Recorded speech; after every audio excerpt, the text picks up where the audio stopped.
The greatness of a nation lies in its fidelity to its constitution and a strict adherence to the rule of law, and above all, the fear of God. Bismillahirrahmanirrahim. Alhamdulillah. Wassalatu wassalamu ala rasulillah wa ala alihi wa sahbihi wa man walah, amma ba'du. Wasikilizaji wangu wapendwa, assalamu alaikum wa rahmatullahi wa barakatuh. Leo siku ya Jumatano, tarehe 7 ya mwezi wa 5 mwaka 2025, tuingia katika sehemu ya 10 ya mazungumzo yetu yanayoenda kwa anwani Ijue Mahakama ya Kadhi. Katika sehemu ya 9 nilizungumzia kuhusu kesi za ndoa. Kesi ya binti ambaye amepata mchumba wa kumuoa lakini babake hataki kumtolea idhni ya kuolewa. Kesi ya ndoa ambayo imefungishwa bila ya idhni ya walii, na kesi ya binti ambaye amesilimu, amepata mchumba wa kumuoa lakini wazazi wake na familia yake wote sio Waislamu. Katika sehemu hii ya 10 nitazungumzia kuhusu utaratibu wa kusajili ndoa, yaani marriage registration. Mwongozo wa usajili wa ndoa unapatikana katika Marriage Act ya 2014. Part 7, Section 48 na Section 49 ya Marriage Act zinazungumzia kuhusu ndoa zilizofungwa katika mfumo na sheria ya Kiislamu.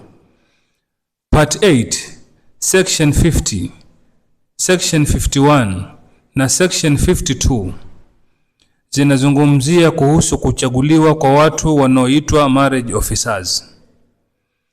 Part 9, kuanzia Sections 53, Section 54, Section 55 mpaka Section 63 ya Marriage Act inazungumzia kuhusu usajili wa ndoa. Watu wanapooana, iwe ni msikitini, iwe ni nyumbani, iwe ni kwenye hall, wanatakiwa watu hao kusajili ndoa yao ndani ya siku 14. Na stakabadhi zinazotakikana kwa ajili ya kusajili ndoa ni kitambulisho cha mume, kitambulisho cha mke, kitambulisho cha walii wa mke, vitambulisho vya mashahidi wawili, pamoja na marriage notification. Marriage notification ni ile karatasi inayoandikwa na ustadhi ama shekhe baada ya yeye kufungisha ndoa. Hiyo ndio inaitwa marriage notification. Pia ni muhimu iletwe, iwekwe kwa file wakati watu wanapoomba kusajili ndoa yao na kupata cheti cha ndoa. Mtu anapofika kotini atapatiwa fomu ya kujaza. Baada ya kujaza fomu hiyo, itasajiliwa na kupatiwa namba ya kesi, case number. Kesi ikipeanwa ama namba ya kesi ikipeanwa, pia itapeana siku ya kusikilizwa kesi hiyo. Kadhi anapokinai ya kwamba maelezo yaliyomo kwenye fomu ni sahihi, basi hapo kadhi atatoa amri cheti kiandikwe. Kila mhusika ataweka saini yake, kadhi naye ataweka saini yake. Baada ya hapo, mume atakabidhiwa kopi yake na mke naye atakabidhiwa kopi yake. Ile triplicate inayobakia itawekwa katika file na kuhifadhiwa kotini. Hapa kuna mulahadha, kuna vitu napenda nivigusie kidogo katika usajili wa hii ndoa. Lazima Waislamu tufahamu ya kwamba ndoa haiwezi kusajiliwa kama mmoja kati ya mume ama mke hajafikisha umri wa miaka 18. Yaani ndoa haiwezi sajiliwa kama mtu hajapata kitambulisho. Na pia ni makosa kwa mtu kufungisha ndoa kama wenye kutaka kuoana mume ama mke hawajafikisha miaka 18. Ndoa ni lazima iwe ni watu wamefika miaka 18 na zaidi, na pia wawe na kitambulisho.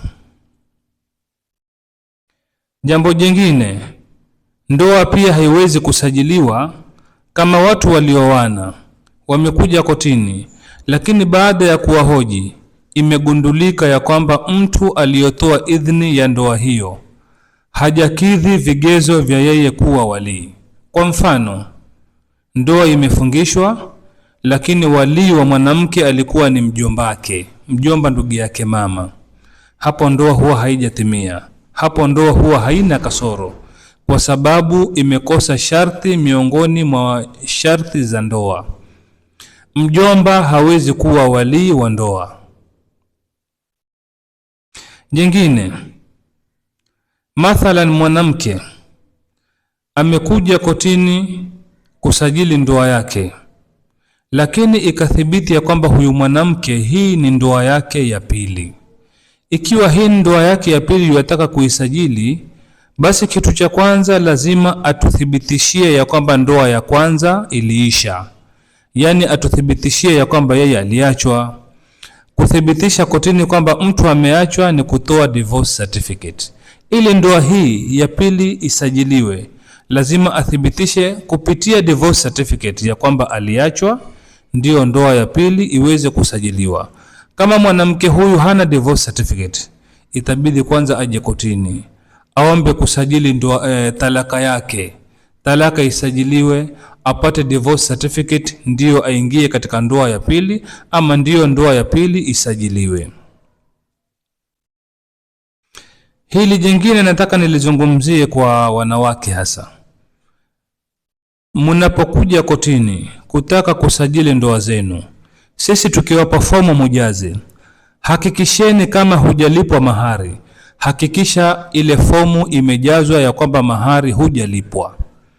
Lakini ikiwa huyu mume atakubembeleza na akuombe ya kwamba kweli sijakulipa mahari, lakini wacha tuandike ya kwamba nimekulipa, inshallah baada ya miezi mitatu, baada ya miezi sita mimi nitakulipa. Fomu ijazwe namna hiyo, na cheti kiandikwe mahari yamelipwa. Kesho ndoa yenu ikiingia misukosuko, huyu bwana akupe talaka, wewe urudi kotini kudai mahari, basi ujue cheti kama kitasema mahari yamelipwa, mahakama itakurudisha na kusema ushalipwa mahari. Hii ni kwamba wewe mwenyewe utakuwa umejinyima haki yako ya mahari. Watu wanaposajili ndoa yao, ni muhimu na ni uzuri pia wafanyie cheti chao verification. Yani sisi tunapotoa cheti, ni kwamba ni muhimu pia cheti hicho kifanyiwe verification. Verification huwa ni oda ya kadhi kuthibitisha ya kwamba cheti hichi ni halali wala sio cha kuhushi. Hiyo ni verification, ni oda huwa yatoka kotini. Baada ya kufanyiwa verification pia kuna umuhimu wa cheti hicho kupelekwa Foreign Affairs ili kifanyiwe verification nyingine, kupatikane stakabadhi na mihuri ya kuthibitisha hichi cheti ni genuine, ni cha Kenya, hawa waliotajwa hapa ndani ni mume na mke wa halali. Hii husaidia sana wale watu ambao kwamba wataka kusafiri nje ya nchi. Mtu ataka kusafiri nje ya nchi pamoja na mkewe, miongoni mwa masharti utapatiwa huko kwenye visa ni kwamba lazima upeleke cheti cha ndoa, upeleke verification ya kadhi na pia verification ya Foreign Affairs. Kwa hivyo hivi ni vitu muhimu watu kuvifanyia. Hujui Mungu atakupa kheri lini kusafiri. Kwa hivyo ukipata cheti, fanya verification, fanya na Foreign Affairs pia. Sasa faida ya kusajili ndoa ni ipi? Faida ya mtu kupata cheti cha ndoa ni ipi? Kitu cha kwanza, lazima tujue ya kwamba kusajili ndoa ni jambo la lazima kiserikali. Kiserikali ni lazima watu wakioana wasajili ndoa yao na wapate cheti cha ndoa. Kwa sababu sisi tuishi katika ulimwengu wa makaratasi. Mtoto akizaliwa lazima atafutiwe birth certificate. Mtu akifariki lazima death certificate. Mtu akifikisha miaka 18 lazima kitambulisho. Mtu akisoma lazima apate certificate ya form 4. Lazima apate certificate degree, lazima apate diploma. Watu wakioana lazima wachukue marriage certificate. Watu wakiachana ni lazima wachukue divorce certificate. Hivi ndivyo ulimwengu unavyoenda. Huwezi kupata huduma yoyote katika ofisi ya serikali kama huna stakabadhi hizi. Nataka niwape mfano. Mtu amefariki, mimi kadhi pia nimehudhuria mazishi yake, pengine mimi ndiye niliyemswalia, pengine mimi ninashuka kaburini nikamzika, lakini watoto wake kesho wakija kufungua kesi ya urathi, mimi nitawaambia lazima waeke death certificate katika file. Pengine watakuja na swali, kadhi siwe ndio ulimswalia baba yetu? Hilo sitakataa, lakini miongoni mwa sharti ya kufungua kesi ya urathi lazima kuwe na death certificate. Kwa hivyo ukitaka sisi tuthibitike ya kwamba wewe umeoa, nyinyi mmeoana, lazima kuwe kuna marriage certificate. Huo ndio muhimu wa watu kusajili ndoa zao. Faida nyingine ya cheti cha ndoa ama ya kusajili ndoa ni pale mwanamke anapofiwa na bwanake. Mume alikuwa yafanya kazi serikalini ama kwa kampuni, na kuna pesa kampuni inafaa kumlipa mke wa marehemu. Basi miongoni mwa masharti mwanamke huyu atapewa na hiyo kampuni ni yeye apeleke marriage certificate kuthibitisha yeye ni mke wa halali wa marehemu, ndio aweze kulipwa pesa hizo. Mara kadhaa sisi hushuhudia makotini wanawake wakizunguka, wakija kotini wakiomba kuandikiwa cheti cha ndoa kwa sababu tu bwana amefariki na kuna pesa afaa huyu mwanamke alipwe, lakini kampuni imemuitisha marriage certificate. Na miongoni mwa kanuni za usajili wa ndoa ni kwamba cheti cha ndoa hakiwezi kupeanwa kama mmoja kati ya mume ama mke amefariki. Kwa hivyo ni muhimu sana, tena sana, watu kusajili ndoa zao na kuchukua cheti cha ndoa wakiwa bado wapumua. Faida nyingine ya cheti cha ndoa kwa mwanamke ni pale mathalan bwanake amefariki, bwana ameacha mali, familia ya mume hawamtambui huyu mwanamke, pengine kwa sababu ni watu walioana ndoa ya siri. Sasa kitakachomsaidia mwanamke huyu ili aweze kurithi ni yeye kuthibitisha ndoa yake kwa kutoa cheti cha ndoa. Anapokuja kotini kufungua kesi ya urathi akidai huu ni urathi wa bwanangu, familia yaninyima, familia ije kotini, huyu mwanamke sisi hatumjui, sisi tunajua ndugu yetu mke alikuwa ni huyu peke yake, hatujamuona huyo mwanamke. Kujisaidia ni cheti cha ndoa peke yake. Kama hana cheti cha ndoa, basi huenda akakosa urathi wa huyu anayemuita bwanake. Nasaha yangu kwa wanaume waliooa, yatakikana mujue ya kwamba ni jukumu lenu mnapooa muhakikishe mwasajili ndoa na kupata cheti cha ndoa ili huyu mwanamke umkabidhi cheti chake awe nacho. Hii ni katika imsakum bimaruf. Hii ni katika kukaa kwa wema na mwanamke.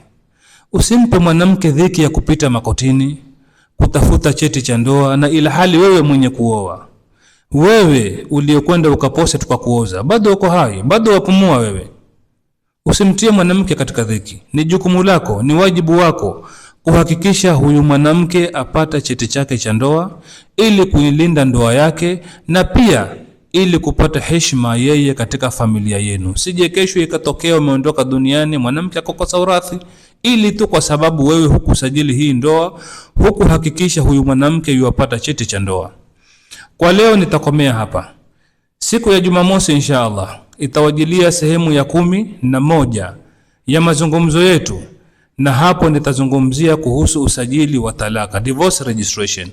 Katika mazungumzo yetu ya sehemu ya 9 nilisema leo nitazungumza usajili wa ndoa na usajili wa talaka, lakini nimeona mambo yatakuwa mengi, nimeonelea nizungumze kuhusu usajili wa ndoa. Insha Allah Jumamosi nitazungumzia kuhusu usajili wa talaka. وهذا السلام عليكم ورحمة الله وبركاته والعفو منكم. Al-Qaumi TV, bustani ya elimu na da'wa.